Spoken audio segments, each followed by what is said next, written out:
કેશોદના આંગણે સનાતન ધર્મની રક્ષા કાજે પદયાત્રા કરતા જયરામ ભગતે પગલા પાડ્યા હતા। અમદાવાદ જિલ્લાના ધોળકા ગામના જયરામ ભગત એટલે મહાન પદયાત્રી।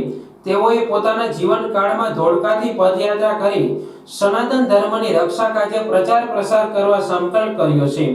ધોળકાથી સોમનાથ દાદાના ચરણોમાં શીશ ઝુકાવી દ્વારકા 108 વખત પદયાત્રા કરવાનો નિર્ણય લીધો છે અને 100 વખત આ કઠિન પદયાત્રા શ્રદ્ધાપૂર્વક પૂર્ણ કરી છે।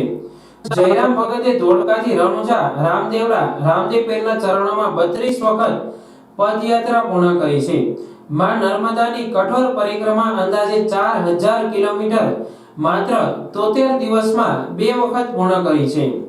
આજના સમયમાં વાહનોની સુવિધા ઉપલબ્ધ થતા પગપાળા ચાલવાનું ઘટી ગયું છે, ત્યારે ધોળકા ગામના જયરામ ભગત દ્વાદશ જ્યોતિર્લિંગ સોમનાથ દાદાના ચરણોમાં જતા પહેલા કેશોદ શહેરમાંથી પસાર થતા કેશોદના અગત્યાર રોડ પર assistant sub inspector Pethabhai Gelabhai કોડિયાતરના નિવાસ સ્થાને રાતવાસો કર્યો હતો। પોતાના જીવનમાં સનાતન ધર્મની રક્ષા કાજે પદયાત્રા દરમિયાન થયેલા અનુભવો અને કુદરતી શક્તિનો થયેલો સાક્ષાત્કારની રહસ્યમય વાતો કરી હતી।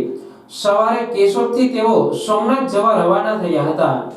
બોલો સોમનાથ દાદાની જય, દ્વારકાધીશ કી જય।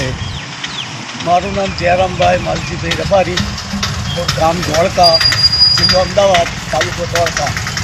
હવે હું આજે 8મો દિવસ છે સોમનાથ પદયાત્રાથી દ્વારકા પદયાત્રા, દ્વારકાથી સોમનાથ પદયાત્રા માટે નીકળ્યો છું।